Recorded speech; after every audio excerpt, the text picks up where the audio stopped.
लेके सांस तेरा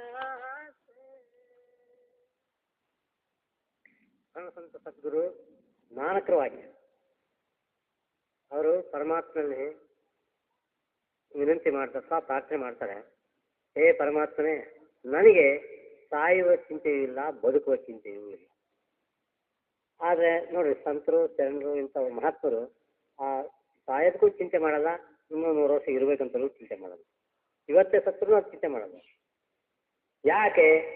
ಆದ್ರೆ ನಾವು ನೋಡ್ರಿ,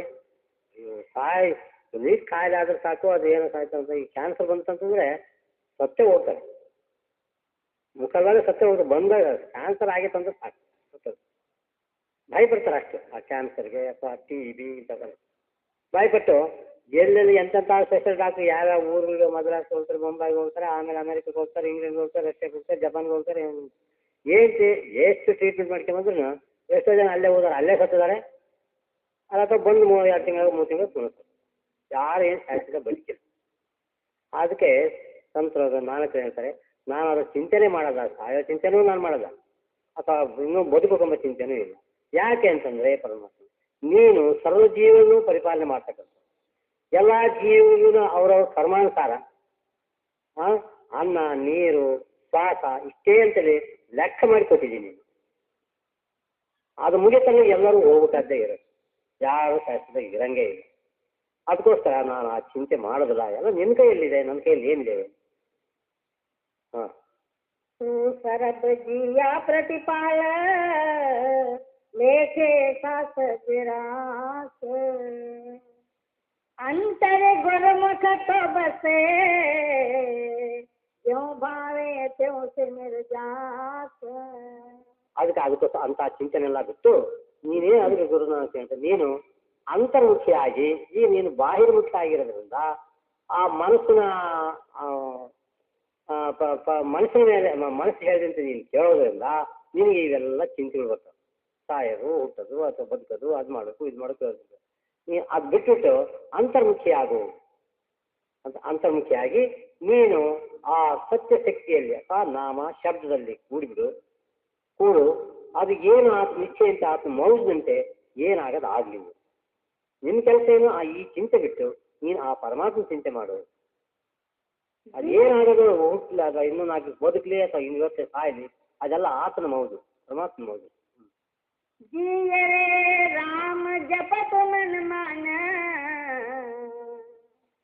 जिये राम जपत मन मान. ಅದಕ್ಕೆ ಹೇಳ್ತಾರೆ ರಾಮನಾಮವನ್ನು ಜಪ ಮಾಡು. ರಾಮನಾಮ ಅಂತಂದ್ರೆ ಅದೇ ಶಬ್ದ ಅಥವಾ ಸತ್ನಾಮ ಅಥವಾ ಧುನಾತ್ಮಕ ನಾಮ. ಅದು ಸದ್ಗುರುಗಳು ಅದರ ಭೇದವನ್ನು ಕೊಡ್ತಾರೆ. ಅದು ಹೇಳಿದ ಪ್ರಕಾರ ನೀನು ಆ ನಾಮಸ್ಮರಣೆಯನ್ನು ಮಾಡು. ನಿನ್ನ ಕೆಲಸ ಅದೇ.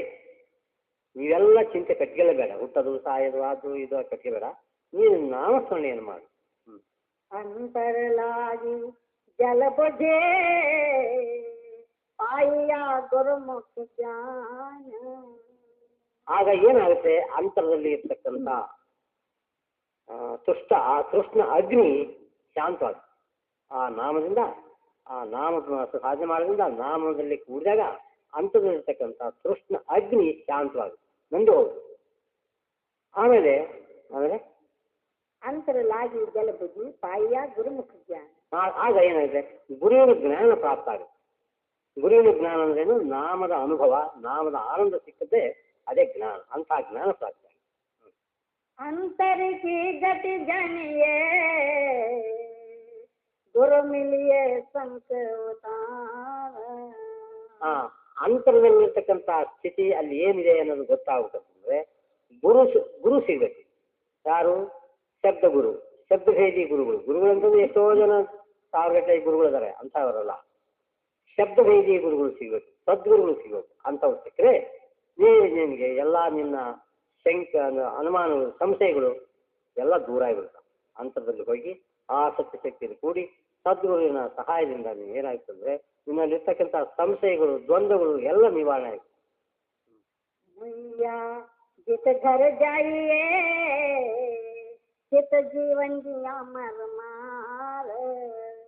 ಏನ್ ಹೇಳ್ತಾರೆ, ನೀನು ಜೀವಂತ ಇದ್ದಂಗನೆ ನೀನು ಸೆರೆ ಬಿಟ್ಟ ಮೇಲೆ ಎಲ್ಲಿಗೆ ಹೋಗಿ ಯಾವ ಸ್ಥಾನಕ್ಕೆ ಹೋಗಿ ಆ ಸ್ಥಾನಕ್ಕೆ ಹೋಗ್ತಕ್ಕಂಥ ಅನುಭವ ಹೋಗಿ ಅಲ್ಲಿ ಅನುಭವ ಮಾಡಿಕೋ. ಅಂದರೆ ಜೀವಂತಿದ್ದಂಗೆ ಸ್ಥಾನ ಅನುಭವ ಮಾಡಿಕೋ. ಆಗ चित जीवन दिया मरमा मुइया जित घर पाइए चित जीवन दिया मरमार अनगद शब्द सुहावने आइया गुरु बेचार. ಆಗ ಏನಾಗುತ್ತೆ, ಮೇಲಿನಿಂದ ನಿನ್ನ ದೇಶವಾದಂಥ ಆತ್ಮ ಸತ್ಯೋಗಾತ ಸತ್ಸಂಗದಿಂದ ಅನಹದ್ ಶಬ್ದ ಬರ್ತವೆ, ಅದನ್ನು ನೀನು ಕೇಳು. अनगद बाणी पाइए तलहौ में वो ये विनाश. ಆಗ ಆ ಶಬ್ದವನ್ನು ಕೇಳುವುದರಿಂದ ಏನಾಯ್ತು, ನಮ್ಮಲ್ಲಿರ್ತಕ್ಕಂಥ ಹೌಮೆ ಅಂದರೆ ನಾನು ನಂದು ಅಂತಕ್ಕಂಥ ಏನು ಒಂದು ಅಹಂಕಾರ ಇದೆ ಅದು ನಾಶ ಆಗಿ ಹೋಗುತ್ತೆ. ಯಾಕಂದ್ರೆ ಆ ಸತ್ಯಶಕ್ತಿಯಲ್ಲಿ ಕೂಡ ಈ ಅಹಂಕಾರ ನಾನು ಅನ್ನೋದು ನಂದು ಅನ್ನೋದು ಎಲ್ಲಿ ಇರೋದು, ಅಲ್ಲಿ ಆ ಸತ್ಯದಲ್ಲಿ ಕೂಡಿದಾಗ ಅಲ್ಲಿ ತಾನೇ ತಾನಾಗಿರ್ತಾರೆ, ಅಲ್ಲಿ ನಾನು ಅನ್ನೋದಿಲ್ಲ. सतगुरु सेवे अपना औषध कुर्बाने तास. ಯಾರು ಅಂತ ಈ ರೀತಿ ಸದ್ಗುರುಗಳ ಸೇವೆ ಮಾಡ್ತಾರೋ ಅವ್ರಿಗೆ ನಾನು ಸರ್ವಸ್ವನ ಅವ್ರ ಚರಣದಲ್ಲಿ ಅರ್ಪಿಸ್ತೀನಿ, ಅವ್ರಿಗೆ ನಾನು ದಂಡವತ್ ನಮಸ್ಕಾರ ಮಾಡ್ತೀನಿ ಅಂತ. ಏನು ಗುರು ಸೇವೆ ಅಂತಂದ್ರೆ ಅದು ಆ ನಾಮಸ್ಮರಣೆ ಭಜನೆ ಅಭ್ಯಾಸ ಯಾರು ಮಾಡ್ತಾರೋ ಗುರುಗಳು ಹೇಳಿದಂತೆ ಅವ್ರಿಗೆ ನಾನು ಸರ್ವಸ್ವನು ಅವ್ರಿಗೆ ಅರ್ಪಿಸ್ತೀನಿ, ಅವ್ರಿಗೆ ನಾನು ದಂಡವತ್ ನಮಸ್ಕಾರ ಮಾಡ್ತೀನಿ ಅಂತ. खड़ दरघा पहनाइए मुखहर नाम निवास. ಯಾರ ಮುಖದಲ್ಲಿ ಅಂದ್ರೆ ಯಾರ ನಾಲ್ಗೆ ಮೇಲೆ ಯಾರು ನಾಮಸ್ಮರಣೆ ಭಜನೆ ಅಭ್ಯಾಸ ಮಾಡ್ತಾರಂತಂದ್ರೆ ಅವರು ಆ ಸತ್ಕೃಷ್ಣ ದರ್ಬಾರ್ನಲ್ಲಿ ಹೋಗಿ ಶೋಭಾಯಮಾನವಾಗಿ ಸನ್ಮಾನಿತರಾಗಿ ಅಲ್ಲಿ ನಿಲ್ತಾರೆ. जग देखा तग रवि रहे ಶಿವಶಕ್ತಿ ಕಾಮೇಲ. ಆ ಪರಮಾತ್ಮ ಏನಂತಾರೆ, ಎಲ್ಲಿ ನೋಡಿದ್ರು ಆತ್ಮನೇ ಇದೆ, ಆತ್ಮ ಇಲ್ಲದ ಸ್ಥಳನೇ ಇಲ್ಲ, ಅಥವಾ ಒಂದು ವಸ್ತುವೇ ಇಲ್ಲ. ಅಣುರೇಣು ತೃಣಕಾಷ್ಟದಲ್ಲಿ ಕೂಡ ಆ ಪರಮಾತ್ಮನೇ ಇದ್ದಾನೆ. ಹೇಗಿದ್ದಾನೆ? ಶಿವ ಮತ್ತು ಶಕ್ತಿ, ಪುರುಷ ಮತ್ತು ಪ್ರಕೃತಿ, ಈ ರೂಪದಲ್ಲಿ ಆ ಪರಮಾತ್ಮ ಇಲ್ಲದ ಜಾಗನೇ ಇಲ್ಲ, ಇಲ್ಲದ ವಸ್ತುನೇ ಇಲ್ಲ.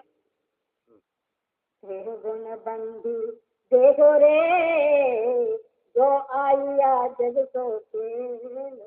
ಏನ್ ಮಾಡಿದ, ಮೂರು ಗುಣದಲ್ಲಿ ಮತ್ತು ರಜೋತ್ತಮ ಗುಣಗಳಿಂದ ಜೀವನೆಲ್ಲನ ಬಂಧಿತನ ಮಾಡಿ, ಶರೀರದಲ್ಲಿ ಬಂಧಿತರನ್ನ ಮಾಡಿ ಅವರಿಂದ ಒಂದು ಆತನ ಲೀಲೆ ಮಾಡಿಸ್ತಾವೆ. ಆತನ ಆಟನೇ ಈ ಜೀವದಿಂದ ಮಾಡಿಸ್ತವೆ. ಬಿಜೋಗಿ ದುಃಖ ಬೆಚೋಡೆ ಮನ ಮುಖಲಹೆ ನಮೇಲ. ಇಂಥ ಆದರೆ ಈ ರೀತಿ ಮಾಡಿದ್ರೆ ಆ ನಾಮದ ಅನುಭವ ಆಗುತ್ತೆ. ಅವನು ಅವರಿಗೆ ಯಾವುದು ಸತ್ಯ ಯಾವುದು ಅಸತ್ಯ ಅನ್ನೋದು ನಿರ್ಣಯ ಮಾಡ್ತಾನೆ. ಆದರೆ ಈ ಮನಮುಖರು ಇರ್ತಾರಲ್ಲ, ಮನಸ್ಸು ಹೇಳಿದಂತೆ ಕೇಳ್ತಾರೆ, ಗುರು ಹೇಳಿದಂತೆ ಕೇಳೋದು ಬಿಟ್ಬಿಡ್ತಾರೆ, ಮನಸ್ಸು ಹೇಳಿದಂತೆ ಕೇಳೋದು. ಮನಸ್ಸು ಹೇಳಿದಂತೆ ಕೇಳೋರಿಗೆ ಈ ರಹಸ್ಯನೇ ಗೊತ್ತಾಗಲ್ಲ. ನಾಮ ತಗೊಂಡ್ರೂ ತಾನೇ ನಾಮದ ಅಭ್ಯಾಸ ಆಗಲ್ಲ, ಅವ್ರಿಗೆ ಅದರ ಆನಂದ ಸಿಗುತ್ತೆ. ಯಾಕಂತಂದ್ರೆ ಗುರು ಹೇಳಿದಂತೆ ಮಾಡೋದಿಲ್ಲ, ಮನಸ್ಸು ಹೇಳಿದಂತೆ ಮಾಡೋದು. मन बैरागी घर बसे सच ಬೇರಾತಾ ಅದಕ್ಕೆ ಏನಂತಾರೆ, ನೀನು ಮನಸ್ಸಿನಿಂದ ವೈರಾಗ್ಯ ಧಾರಣ ಮಾಡಿ ಆ ಸತ್ಯ ಶಕ್ತಿಯಲ್ಲಿ ಕೂಡು. ಯಾಕೆ ಮನಸ್ಸಿನಿಂದ ವೈರಾಗ್ಯ ಮಾಡೋದಂತಂದ್ರೆ ನಾವು ಮೇಲೆ ವೈರಾಗ್ಯ ಧಾರಣ ಮಾಡ್ತೀವಿ, ಸಿಕ್ಕಿದಾಗ ವೈರಾಗ್ಯ ನಾನು ಬೇಡ, ಸಿಕ್ಕಾಗ ಬಿಡಂಗಿಲ್ಲ ಅಂತ ವೈರಾಗ್ಯ ಅಲ್ಲ. ಮನಸ್ಸಿನಿಂದ ಪೂರ್ವ ವೈರಾಗ್ಯ, ನನಗೆ ಬೇಡ ಅಂದರೆ ಬೇಡ, ಯಾವ ಎದುರಿಗೆ ಬಂದದ್ದು ಬೇಡ ಅನ್ನೋ. ಈಗ ಒಂದು ಕಥೆ ಹೇಳ್ತಾರಲ್ಲ, ನರಿ ಅದು ದ್ರಾಕ್ಷಿ ತಗೋಬೇಕು ಅಂತೇಳಿ ಹಾರ್ಯಾಡಿ ಪ್ರಯತ್ನ ಮಾಡ್ತೀವಿ, ಅದು ಸಿಗಲಿಲ್ಲ. ಆಗೇನಂತ ಹುಳಿ ದ್ರಾಕ್ಷಿ ಬೇಡ ಅಂತ ಹಂಗಲ್ಲ, ಹುಳಿ ಇರಲಿ ಸಿಹಿ ಇರಲಿ ನನಗೆ ಬೇಡ ಅಂದ್ರೆ ಬೇಡ. ಹಾಗೆ ಅಂಥ ವೈರಾಗ್ಯ ಧಾರಣ ಮಾಡಿ ನೀನು ಆ ಸತ್ಯಶಕ್ತಿಯಲ್ಲಿ ಕೂಡು. ಹಾಗಾದ್ರೆ ಸತ್ಯಶಕ್ತಿಯಲ್ಲಿ ಕೂಡೋದು ಸಾಧ್ಯ ಆಗುತ್ತೆ. ವೈರಾಗ್ಯ ಸುಮ್ಮನೆ ಬಾಯ್ಮಾತು ವೈರಾಗ್ಯದಿಂದಲ್ಲ, ನಿಜವಾದ ವೈರಾಗ್ಯದಿಂದ. ಜ್ಞಾನ ಮಹಾರಸ ಭೋಗವೇ ಬಾಹುಡ ಭೋಗ ನವೋ.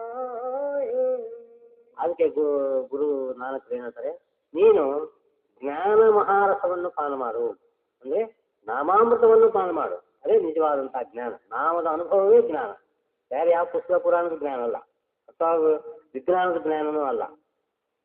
ಬೇಕಾದಷ್ಟು ಹೊರಗೆ ನಾವು ಎಷ್ಟೋ ಜ್ಞಾನಗಳಿದ್ದಾರೆ, ಎಷ್ಟೋ ವೇದ ಪುರಾಣಗಳು ಶಾಸ್ತ್ರಗಳು ಎಲ್ಲ ಓದಿ ಆ ಜ್ಞಾನ ಬೇಕಾದಷ್ಟು ಇರ್ತದೆ. ಆಗ ಅದಲ್ಲ, ಆ ನಾಮದ ಜ್ಞಾನ ಅದರ ರಸನೆ ನೀನು ಪಾನ ಮಾಡು. ಅದು ಮಾಡೋದ್ರಿಂದ ಏನು ಲಾಭ ಏನಂತಂದ್ರೆ ಹಸಿವು ಎಲ್ಲ ತೀರಿ ಹೋಗುತ್ತೆ, ಪುನಃ ಹಸಿವೇ ಆಗಲ್ಲ. ಅಂದ್ರೇನು, ಈಗ ನಾವು ಊಟ ಮಾಡ್ತೇವೆ, ಈಗ ಮಧ್ಯಾಹ್ನ 2 ಗಂಟೆ ಊಟ ಮಾಡಿದ್ವಿ, ಈಗೆಲ್ಲ ಹಸಿವಾಗೆ ಅಂಥದಲ್ಲ. ಅಂಥ ಊಟ ಅಥವಾ ಅಂಥ ರಸಾಯನ ಪಾನ ಮಾಡೋದಲ್ಲ.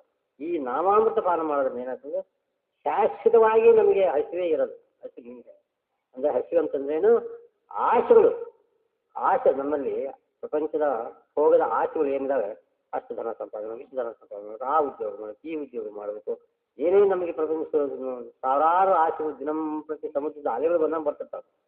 ಅವೆಲ್ಲ ನಾಶ ಹೋಗ್ತವೆ, ನಿಂತು ಹೋಗ್ತವೆ. ಅಂದರೆ ಆಶಾರಹಿತವಾದ ಶಕ್ತಿಯಲ್ಲಿ ಕೂಡಿದಾಗ ಆಸೆಗಳು ಎಲ್ಲಿರ್ತಾವೆ? नानक यह मन मारे मिलदे फिर दुख न होए. ಅದಕ್ಕೆ ಗುರುನಾನಕ್ ಹೇಳ್ತಾರೆ, ಈ ಮನಸ್ಸೇ ದೊಡ್ಡ ಶಕ್ತಿ ಇದೆ ನಿನಗೆ. ಅದಕ್ಕೋಸ್ಕರ ನೀನು ಈ ಮನಸ್ಸನ್ನು ಹೊಡೆದು ನೀನು ಅಂತರ್ಮುಖಿಯಾಗಿ ಆ ಪರಮಾತ್ಮನ ಚಿಂತನೆ, ನಾಮಸ್ಮರಣೆ, ಭಜನೆ ಅಭ್ಯಾಸವನ್ನು ಮಾಡು. ಇವಾಗ ಹುಟ್ಟು ಸಾವಿಂದೋ ಅಥವಾ ಸಾವಿನ ಚಿಂತೆಗಳು ಬಿಟ್ಟು ಈ ಚಿಂತನೆಯನ್ನು ಮಾಡು. ಪರಮಾತ್ಮನ ನಾಮದ ಚಿಂತನೆ, ಪರಮಾತ್ಮನ ಧ್ಯಾನ, ಪರಮಾತ್ಮ ಚಿಂತನೆಯನ್ನು ಮಾಡು. ಆಗ ನೀನು ಜನ್ಮ ಮರಣದಿಂದಲೇ ರಹಿತನಾಗಿ ಹೋಗ್ತೀನಿ. ಆಗ ಜನ್ಮ ಮರಣ ಇಲ್ಲ ಅಂತಂದಾಗ ಜನ್ಮ ಮರಣ ಚಿಂತೆಯಿಂದ ಬರಬೇಕು. नानक यह मन मारे मिलदे फिर दुख न होए.